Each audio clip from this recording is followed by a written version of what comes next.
कलयुग में भगवान के नाम स्मरण की महिमा बताई गई है। हरे नाम हरे नाम केवलम। कलयुग में और कोई गति नहीं बताई, कलयुग केवल हरि गुण गाहा। अच्छा, कीर्तन को का उल्टा करके देखें, कीर्तन का उल्टा है नर्तकी। कीर्तन शब्द को उल्टा करके पढ़ें, कीर्तन, तो कीर्तन को पीछे से पढ़कर देखो, नर्तकी। नर्तकी माने माया नर्तकी। उमा दारू जोशित की नाई, सबई नचावत राम गुसाई। तुलसी बाबा कहते हैं कि ये माया है जो सबको नचा रही है। उमा दारू जोशित की नाई, सबई नचावत राम गुसाई। तो उस माया नर्तकी से बचना हो तो कलयुग में कीर्तन करना चाहिए। नर्तकी से बचना हो, माया नर्तकी से। मनु शत्रुपा के वंश का वर्णन आता है, मनुष्यों का, उनकी प्रकृति स्वभाव का। वो एक जैसी है चिरकाल से अब तक, लगभग एक जैसी। हम मनुष्यों की एक जैसी प्रकृति है। वो कहीं के हों, पूर्व पश्चिम उत्तर दक्षिण के कहीं के, मनुष्य एक जैसे ही हैं, उनकी एक जैसी प्रकृति है। स्वभावतः उनमें लोभ है, मोह है, मत्सर है, अहंकार है, राग द्वेष है, ईर्षा है, अपने हित की बात सोचते हैं। और वो क्यों? देवता भी, सुर नर मुनि भी, मुनि जन सबई की रीति, स्वार्थ लाग करें सब प्रीति। लेकिन वे उत्तम कोटि के मनुष्य साधन से, तो मनुष्यों में चरित्र की स्थापना से, मनुष्य में वीरता से, पौरुष पराक्रम से, अथवा आध्यात्मिक साधन से उसने कैसे उत्थान किया। उन्होंने अपने विवेक वैराग्य से अपने जीवन का कैसे निर्माण किया। उनकी पुत्रियों का वर्णन है। तो महाराजा मनु और शत्रुपा के यहां पहली संतान पुत्री हुई। इस धरती पर कोई अगर सबसे पहले संतान के क्रम में आया है, मानवीय जन्म में पुरुष पहला पैदा नहीं हुआ, स्त्री पहले आई है। नारायण से ब्रह्मा, ब्रह्मा से मनु शत्रुपा, और मनु शत्रुपा से मैथुनी सृष्टि। मैथुनी करते रजवीर की सृष्टि। एक थी मानसिक सृष्टि, काल्पनिक सृष्टि, मंत्रमयी सृष्टि, भावमयी सृष्टि, एक थी संकल्पमयी सृष्टि, और एक थी मैथुनी सृष्टि। मैथुनी ये औरस संतान जिससे बनती हैं, वीर्य और रस से जिनका निर्माण होता है। माता पिता से जो संतानें पैदा हुई, उनमें सबसे पहले स्त्री का आगमन हुआ। तो ये ध्यान रहे, घर में कन्या पैदा हो तो मुख मिलान न हो, उदासी न छा जाए, चुप्पी से न हो जाए, मन मार के मत बताओ, अरे हाँ हो तो ये बेटी हुई है। तो अपने उत्साह को भंग मत कीजिए, क्योंकि सृष्टि में सबसे पहले पुत्र ही हुई। क्रम ही यही है, मातृदेवो भव पितृदेवो भव। गणना में पहले मां है फिर पिता है। देवताओं की गणना में अन्य देवताओं की गणना बाद में है, सबसे पहले मां की है। मातृदेवो भव फिर पितृदेवो भव। भगवान के नाम में भी पहले राधा है फिर कृष्ण है। राधा कृष्ण, राधे कृष्ण, राधे कृष्ण। सीताराम सीताराम सीताराम कहिए, जाई विधि राखे राम ताही विधि रही। तो पहले सीता है, राम बाद में है। गौरी शंकर, पहले गौरी है, शिव बाद में है। शिव शक्त्या युक्तो यदि भवति प्रभुतुम। तो शिव में अगर शक्ति नहीं है, सामर्थ्य नहीं है, तो शिव शव जैसा ही है। शंकर में अगर बिंदु नहीं है, नाद नहीं है, शक्ति नहीं है, ऊर्जा नहीं है, तो फिर शंकर बेचारे शक्कर जैसे ही हैं। वो खाली शक्कर हैं। फिर वो जो शिव हैं, शंकर हैं, वो शक्ति से हैं, सामर्थ्य से हैं। तो पहले स्त्री आई।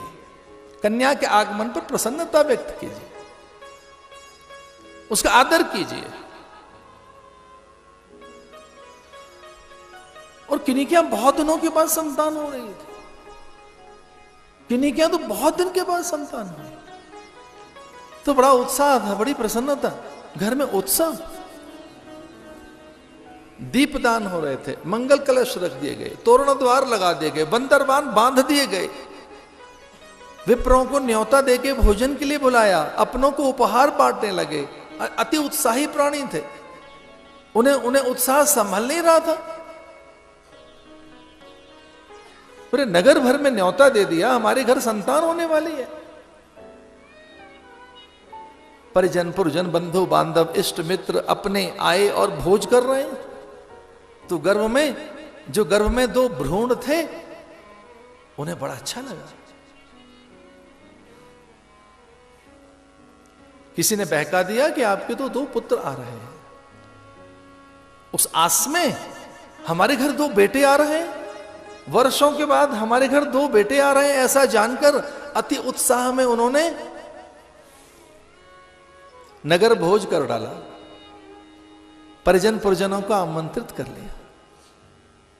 उल्लास हम उनसे सहन नहीं हो, उल्लास संभाल नहीं पा रहे थे। तोरण द्वार लगाए, वंदनवार लगा दिए, मंगल कलश घर में रख दिया, पकवान व्यंजन मिष्ठान ढेर सारे उपहार ले आए अपनों को बांटने के लिए। रोक नहीं पाए, कुछ लोग अपने उत्साह को रोक नहीं पाते, उतावले होते हैं। अभी सुना कि घर में 2 पुत्र आ रहे हैं, इतना सुनकर चौकालेपन कर लिया, विप्रों को बुलाया, ब्राह्मण भोज करा रहे हैं, संभाल नहीं पा रहे उत्साह को। तो जो घर में जो गर्भवती स्त्री के अंदर जो 2 भ्रूण थे वो भी आनंदित हो गए, पर संयोग से वो कन्याएं थीं, वो पुत्र तो थे नहीं, 2 कन्याएं गर्भ में।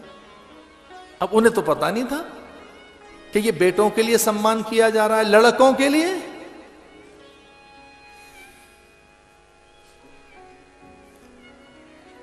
लड़कों के लिए वो लड़कियां थी, और लड़के उन्हें पढ़ाने के यत्न कर रहे हैं, पढ़ जाती हैं लड़कियां, और धक्का दे रहे हैं बच्चों को आगे बढ़ने के लिए, पर पर्वतों पर चढ़ जाती हैं लड़कियां। उन्हें जीवन भर एक ताना सुनने को मिलता है कि पराई हैं, पर जीवन भर जो साथ निभाती हैं वो हैं लड़कियां।